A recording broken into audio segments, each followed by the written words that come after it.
Welcome, calculus students, to our video notes lesson on section 1.2 part 2. This of course follows our part 1 video when we were first learning about what a limit is. So of course we need to follow that up with at what times do limits fail to exist. This is kind of the video that goes through all the exceptions to the rule for limits. So the first thing we want to do is remember, what does it look like when a limit does exist? Remember, the main emphasis of a limit is that both the left side of a function at a particular x value and the right side of the function are approaching the same y value. So in this example here, we were saying that the limit as x was approaching 2, here's our x value, for this function was equal to 4, even though the function did not exist at 2. There was a hole there. But remember, that was not so much the issue. The main thing we're looking for a limit to exist is for the left and the right side to approach the same value. So when that doesn't happen, then the limit doesn't exist. And so there's sort of 4 times where that may not be the case. The first time would be when your function f of x is approaching a different number from the right side of c than it is from the left side of c. So that could be something like this. Sometimes we have these piecewise functions. So let's say you had a function that was kind of coming up like this, but then it stops and then breaks and then kind of drops and does something like that. So whenever you have what we call a jump, something like this, where the left side of the function is approaching one value, maybe we'll say that's 4, and then the right side is approaching a different value, maybe 1, then that would be a situation where the limit does not exist. So we like to call these jumps, jump in the graph. Another situation where your limit would not exist is if your function is increasing or decreasing without bound as x approaches c. So we kind of looked at a graph like this in our last video, where we had the graph itself had what we call a vertical asymptote. And on one side, the graph was sort of going up, it was increasing without bound. And then on the other side, the graph was decreasing without bound. So sometimes we think of that as approaching infinity. So this happens when a function has what we call a vertical asymptote. A vertical asymptote is a dotted line on a function where the function increases or decreases without bound on either side. So let's say this was our c value. So for this one, we would say the limit as x approaches c of this function does not exist, because the right side is increasing without bound and the left side is decreasing without bound. So jumps and vertical asymptotes are 2 main times when a limit does not exist. And then sometimes you have functions like a square root, like the square root of x function, where the domain of that function is not all real numbers. So as an example of the square root function, kind of starts at 0, 0, and then it only moves to the right. So then any values that are over here on the left are not in the domain. So let's say you were trying to find the limit as x approaches -1, which is over here on the other side. And so you can see there is no part of the function on the left or the right. There's nothing happening on this function where x is -1. -1 is just not in the domain of this particular example. So when you have a situation like that where the c value is just not in the domain and there is no graph near it, well, we would say that limit doesn't exist because there isn't even a left or right side, right? You have to have a left and right side of a function in order for the limit to exist.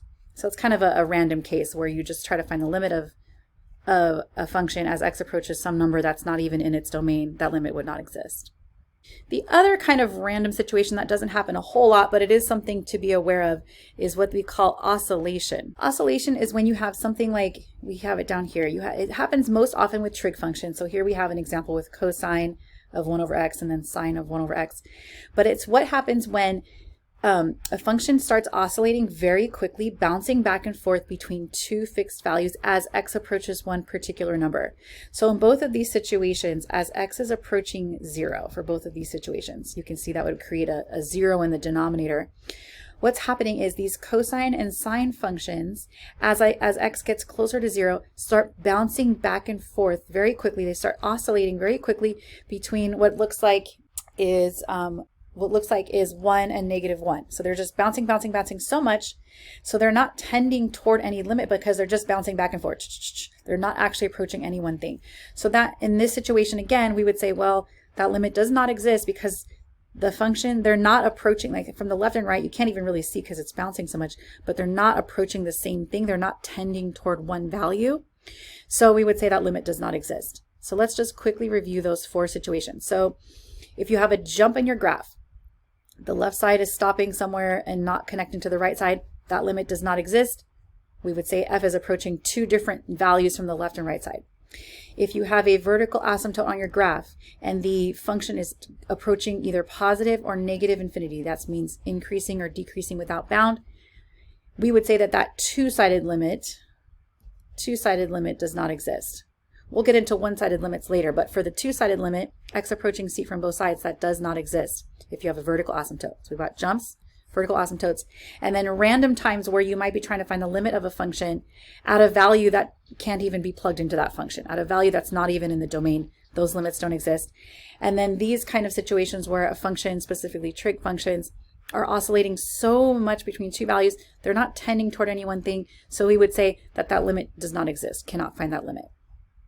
So we're going to use the skills that we learned in our part 1 video to go ahead and find these limits numerically. So remember, when we're using a table of values, that means we're finding a limit numerically. We're trying to see if the y values of this function, right, this is my f of x, are approaching any one particular thing as the x values, the inputs, get closer and closer to 0. So we're going to use our graphing calculator. We're going to use that table feature that we saw in the last video to fill out our table here.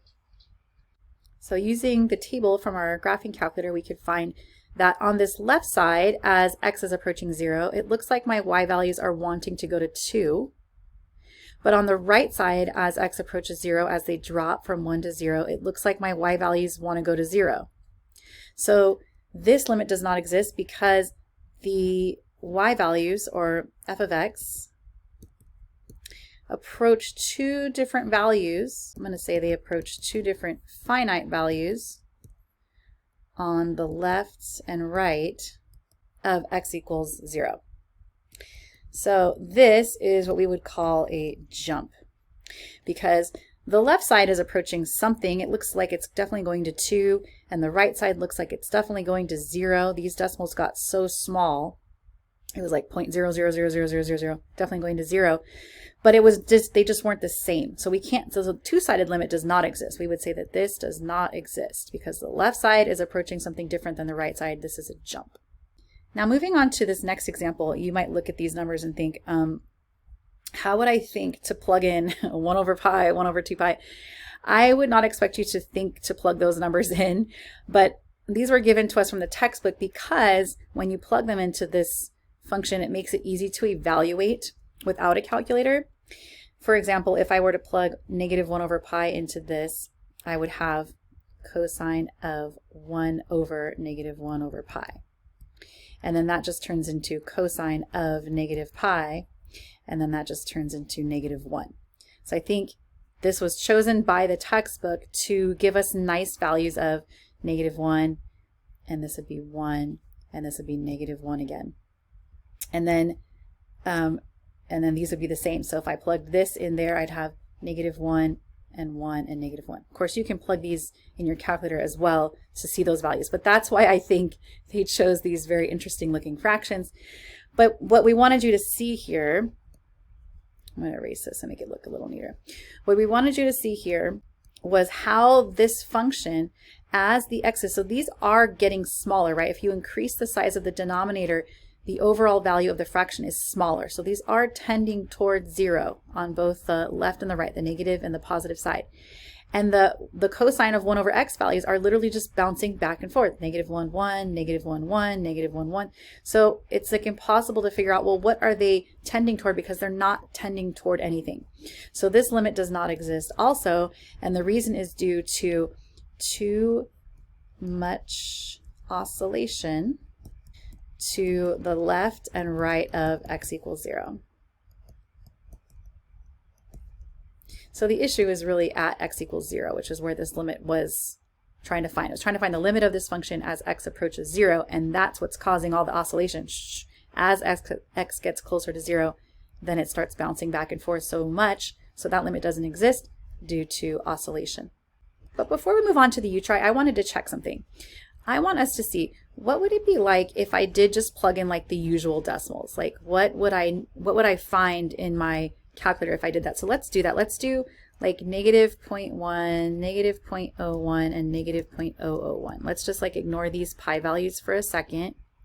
And then of course 0, and then 0.001, 0.01, and 0.1. Let's just see what values I would get if I plug this in my calculator using radian mode, because it's a trig function. Use that table feature we learned in the last video. Let's fill out this table and see what we notice. Okay, so if we hadn't plugged in those nicely developed fractions with pi in them and just went with the typical decimals, it would be kind of hard to see what's happening, but you can see it went from like a negative value that's close to 1 to a positive value close to 1 to something that's like halfway to 1 and 0 as I got closer to 0. And then same with this side. Actually, these sides are symmetric because cosine is an even function. Random side fact. But anyway, it'd be a little bit harder to tell, right?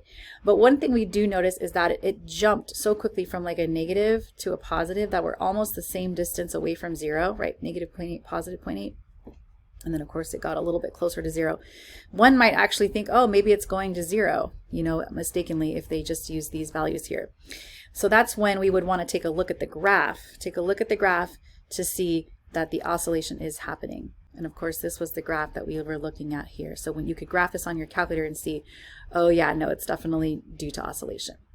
So why don't you guys go ahead and try a few.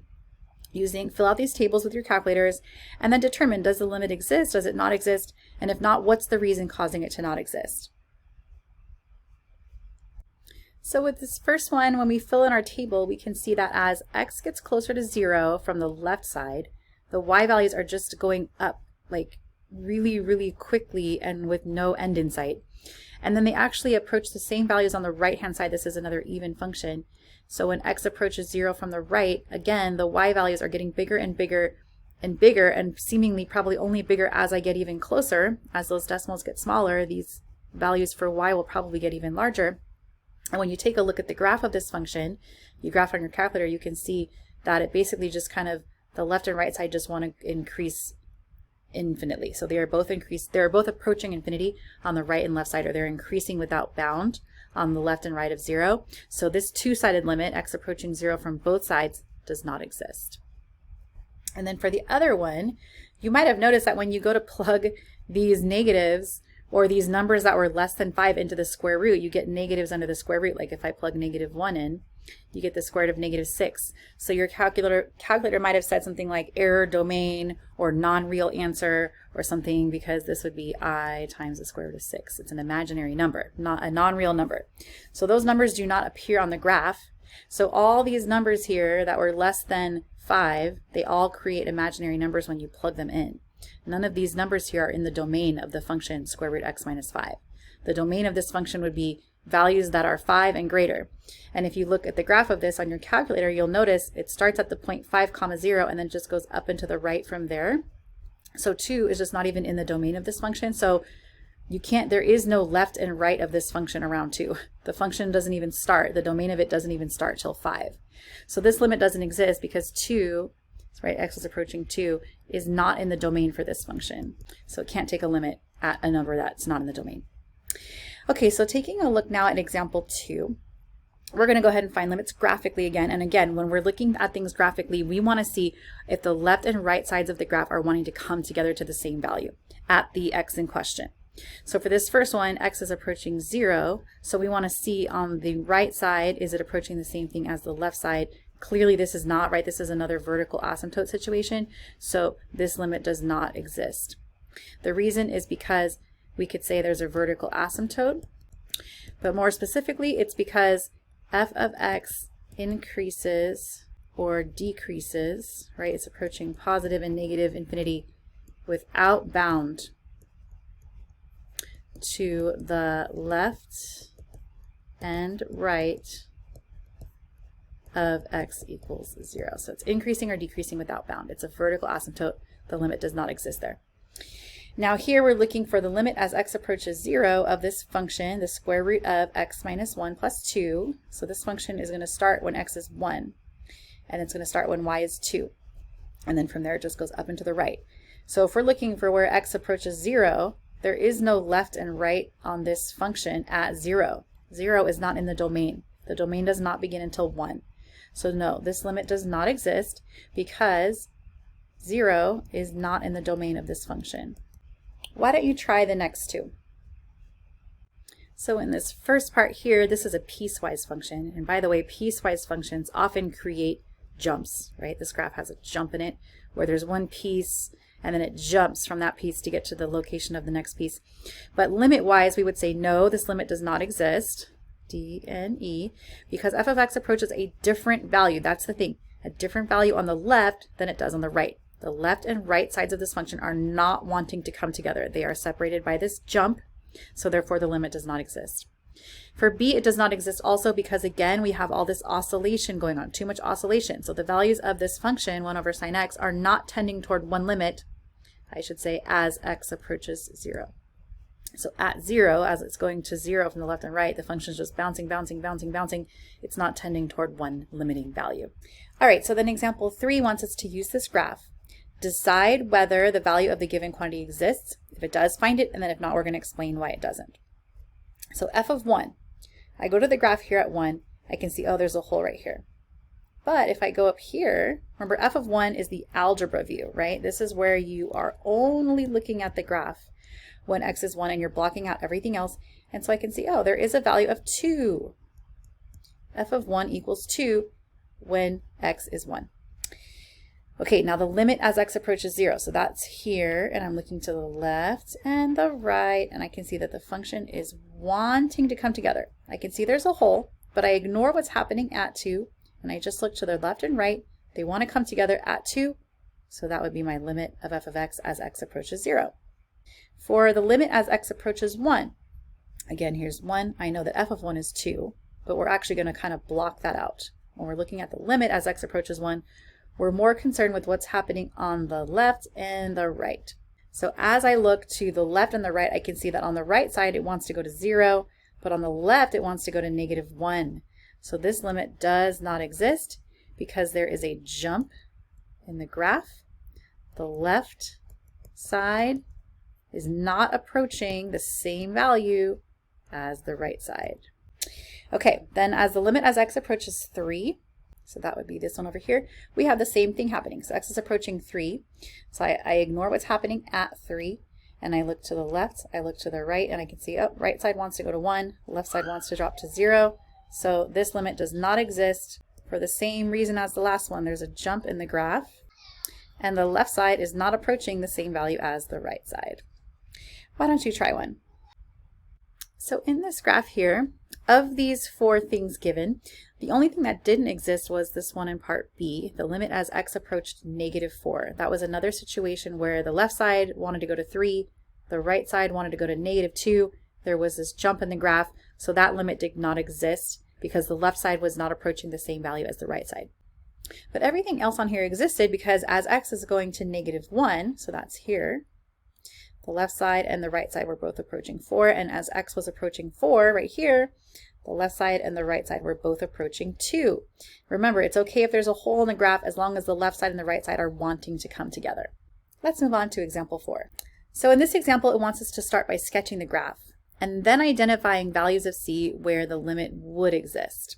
So we're looking for the values of c where it exists. Okay, so let's start by looking at this function. This is a piecewise function, and it tells me that for the values of x that are less than or equal to -6 right here, so it's including -6, so I would have a solid circle there, the values of y are going to equal 0, so they're just going to kind of be on the x-axis there. For x is at -6 and less than. Then for values of x between -6 and 0, I'm going to graph this line, a line with a y-intercept of 9 and a slope of 2. So at 9, or at the x value of 0, it would have a y value of 9, and it would be an open circle because these do not include the equals. And then at the value of -6, if I plug -6 in there, I would have -12 plus 9, I would have a value of -3. So it starts down here at a value of -3 with an open circle, and then from there it just goes up by 2, up 2 over 1, up 2 over 1, up 2 over 1, until it gets to that y-intercept of 9. So it's this segment right here, right? Just the part of this line that had a slope of 2 and a y-intercept of 9, but only for between the values of -6 and 0. And then for x is greater than 0, it's going to have a y-intercept of 4 with a solid dot because I'm including 0, and then it's going to go down 1 and over 2 from there. And it just kind of continues going to the right because it just is greater than 0 indefinitely, so this is a ray. Okay, so there's my graph. So what I can see is that the only places where the limit wouldn't exist would be at these two jumps, at -6 and 0. Those are the only places where the left side of the function would not want to approach the same thing as the right side of the function. If you look at just the pieces individually, you can see that anywhere on any individual piece that's not at the jump, the left side and the right side would want to come together for pretty much any value along here, or here, right, or here, so long as it's not right at the spot where they jump. So what we're going to do is we're going to say the limit as x approaches c of f of x exists for all values, because it exists everywhere else except when x is equal to -6 and 0 due to the jumps, right? There's 2 jumps in the graph at those 2 points. But it exists everywhere else because everywhere else is the left side and the right side of each piece is wanting to come together at every other x except where the 2 pieces disconnect, where they jump. Now, last but not least, in example 5, we're going to sketch a function. So let me just say this. We're going to sketch a function. So there's lots of possible right answers to a question like this, but we just want to make sure that whatever graph we give here would meet these given conditions. So f of 1 is undefined. So I'm going to have a hole where x is 1. But the limit exists. So the limit as x approaches 1 is 4. So maybe we could do something like this. Well, first let me plot these values. So f of 8 is 3, so I know I have a point at 8, 3, right? So I can check that one off. But the limit as x approaches 8 is -1. So maybe I could do something like this. And that limit exists, so that means the left of the graph and the right of the graph want to be coming together at -1. So I'm going to go like, let's do this. Oops, sorry. Go like that. And then there's going to be a hole right there. And then maybe it goes, then it has to get up to 4. So maybe it's going to go like this. But there's going to be a hole there. And then I'll just have it go straight from there. I don't know. That's one possibility, right? So f of 8 is 3, right? Check. The limit as x approaches 8 from both the left and the right. So down here, the left and the right, we're both approaching -1, check. And then as x was approaching 1 from the left and the right, the value is at 4. But f of 1 itself is undefined because there's a hole there. Now there's a lot of ways we could have made that happen, right? I just kind of was going, I don't know, freestyling for a second there, but I could have totally done this a different way. Let's look at one other possible answer. So one other option we could have come up is this way. Could have come up this way to 4, and then maybe it could have gone up and then down this way to -1, and then maybe it could have kept going down, and then I had to have my point there. So this is another possible answer, right? The limit as x approaches 1 is going to 4. The limit as x approaches 8 is going to -1. f of 1 is undefined because there's a hole there. And f of 8 is 3 because I have my point right there. So this is a totally different looking graph that totally meets the same requirements. Just gives you an idea of what we're having you do here, kind of working with this information to see what that might look like on a graph. So that concludes this video. Now you have lots of stuff to practice in class on Tuesday or Wednesday, and I'll see you there. Bye.